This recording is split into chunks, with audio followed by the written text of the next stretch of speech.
Well, hello, world. Welcome to another sunny day Devo. It's time to take a few minutes and savor the silver lining. Raining here, kind of sloppy at the moment, but if we focus real hard, perhaps beyond those gray clouds, we can see or imagine the silver lining. So let's get started. Page 1, A Time for Rhyme.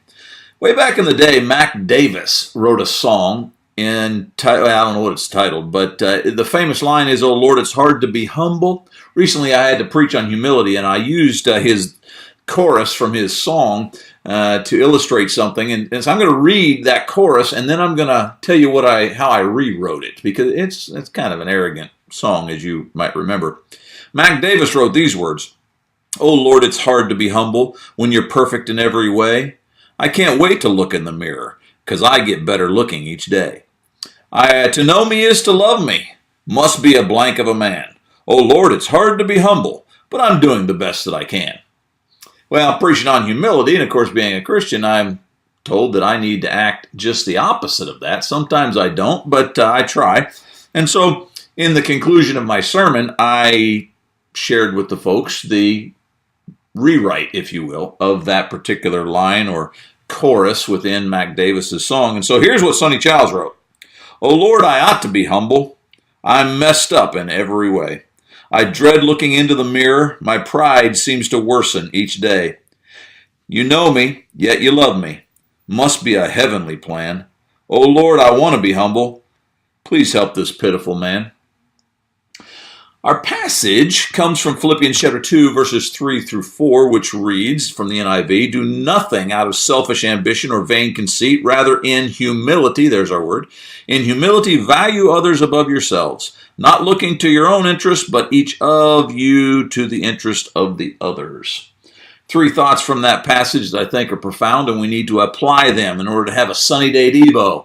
Number one, we need to see the word combination. He says, "Do nothing out of selfish ambition." Interesting combination. Selfish, we know what that means. All full of yourself. Ambition, that means to have a goal, something that really drives you in life. And so selfishness should not be the driving motive behind the things that you do. Number two, he says we should not have vain conceit. That seems almost redundant to me, but you need to do a word study, and I think you'll see a little bit of the nuances that differentiate between those two words. But again, it's this whole idea of being full of vanity and being conceited, all full of yourself, can't look beyond the mirror, if you will, the selfies that so often are popular on Facebook and Instagram and other things of that nature. And then he concludes the thought with this idea of rather, instead of that, we need to be humble. And he says, here's the way you can be humble. He says that you need to value others above yourself, which is really tough because, ever since I was a baby, laying in my mother's arms, I thought it was all about me. If I was hungry, I screamed. If I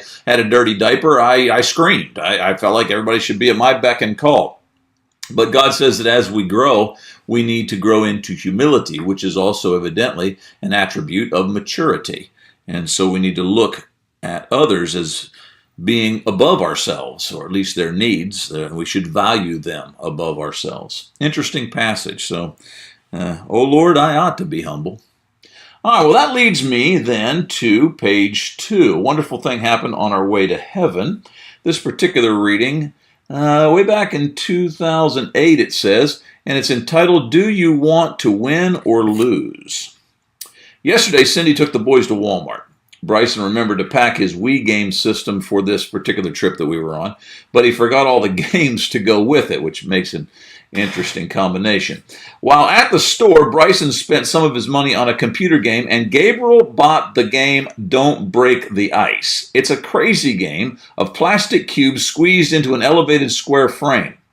In the center is a large cube on which a red polar bear is standing. Why a red polar bear? I have no idea. But try to focus on what I'm saying here. The object is to take turns using this tiny little mallet and tap out cubes of the plastic ice. Whoever knocks out the cube, which causes the red polar bear to fall through the ice, is, of course, the loser. The first several rounds went fine, but when Gabriel saw all the ribbing and all the attention given to the one who lost the game, he quickly changed his strategy from trying to win to assuring that he would lose. All of a sudden, the little plastic mallet became a lethal weapon. He stopped aiming for one cube and he started assaulting the entire board.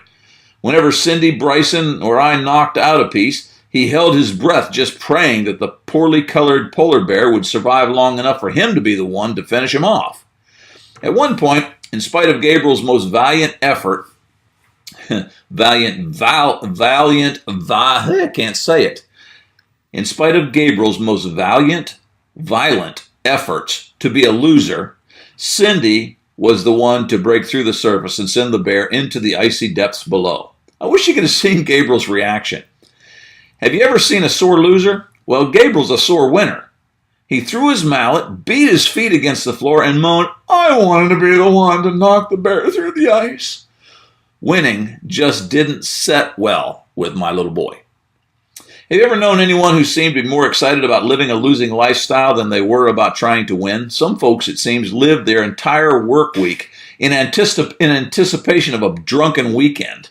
Others lay awake at night fantasizing about ways they can violate their marriage vows and push their partner away.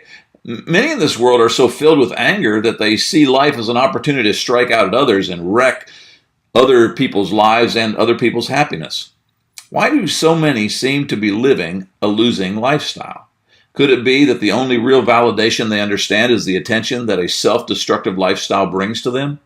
Could it be that the only time they really feel alive is when they are dying?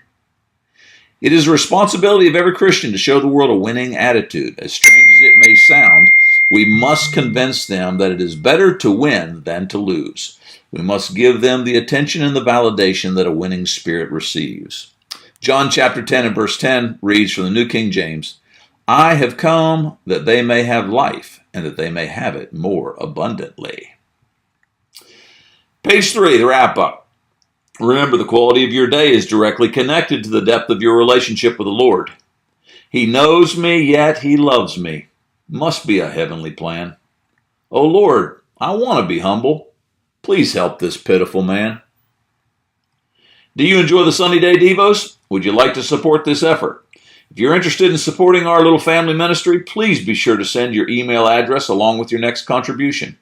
Contributions can be made out to Sonny at sonnychows.com, P.O. Box 682, Paragould, Arkansas 72451. Till next time, remember, the most important question in life is this: what on earth are you doing for heaven's sake? Be there. Matthew 16:26.